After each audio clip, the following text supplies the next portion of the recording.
Welcome to Voodoo Whiskey Gaming, and this is my late review of Steep. I played it on the PS4, it's also available on the Xbox One and PC. So why am I reviewing this game now when it came out in 2016? Well, that's because it was free on the PSN, and to put it simply, I'd been curious about it for a while. So let's start with the story. You're an extreme athlete of multiple varieties in the snow, and you're trying to make your way to the top.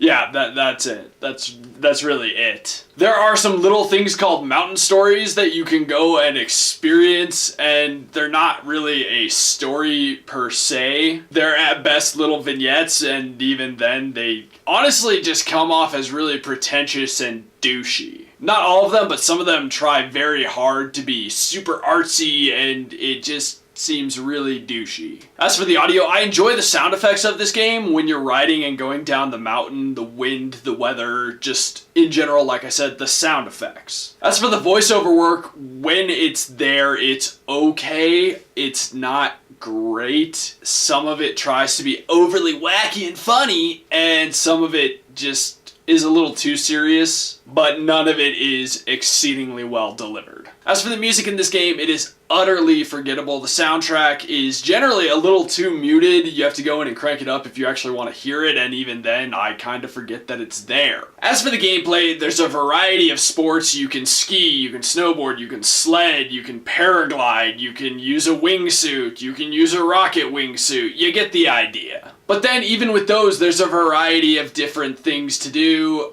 I did a lot of snowboarding, there was racing, there was the mountain stories, there was like trick attack things. There was one where you fall down cliffs, literally just trying not necessarily to injure yourself, but be the fastest person to fall down the cliff when you're completely out of control, and that race mode sucks. I say that because after a certain point, you lose all control. Your character just kind of bails, so whether you can win or not is very much up in the air. It is very much an open world type of game. You have pretty much free reign over the mountain. And while that's neat, it's also a bit of a problem because at times you have a bit too much freedom in a course. Some of the mountain stories are just you are supposed to be following a guy, and if you make one wrong turn, you can completely lose track of the guy and not finish that mission. You'll have to restart it.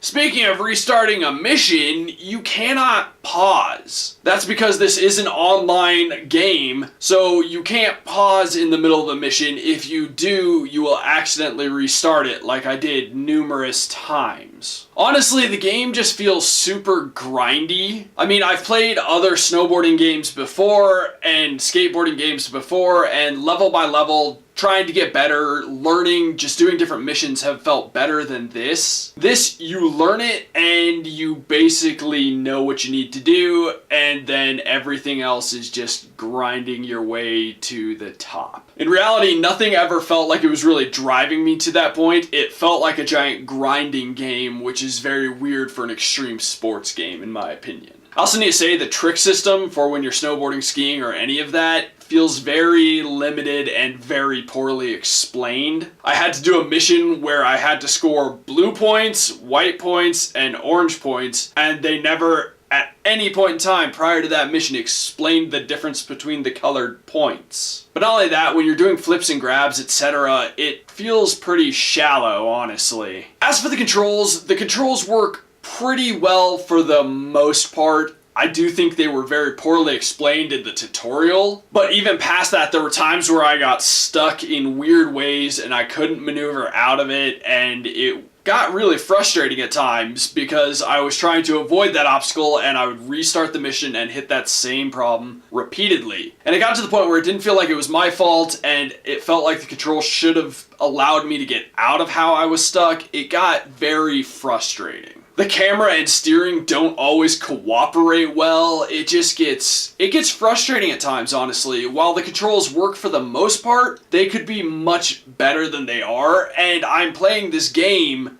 oh wow, it's 2 years after the release, so that's ridiculous that the controls still aren't flawless, quite frankly. Lastly, the graphics. I actually think this is a very good looking game. I was impressed with how they made the mountain and how good it looks and the snow trails you leave. I think that's all very well done. I've got to admit, I was impressed with how this game looked. The only thing that was not super impressive was there are times when you're following an NPC, and if they get too far ahead of you, you get this weird thing where their tracks in the snow just kind of start magically appearing without that NPC being anywhere near to create them. Not like that track was already there, but like it appears as if the NPC is there when they are not. So that's always a little weird looking. So to wrap this up, I gotta say, this just feels like a very giant grind, and despite its attempts, it lacks all the personality needed to be a good extreme sports game. It lacks any and all character. It's just kind of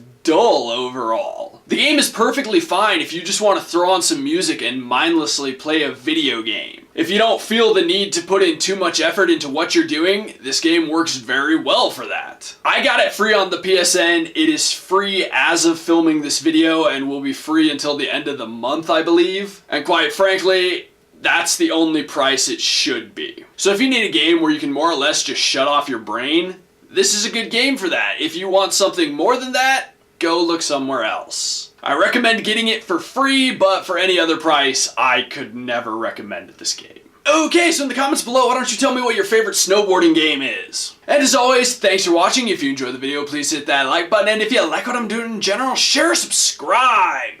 Have a good one.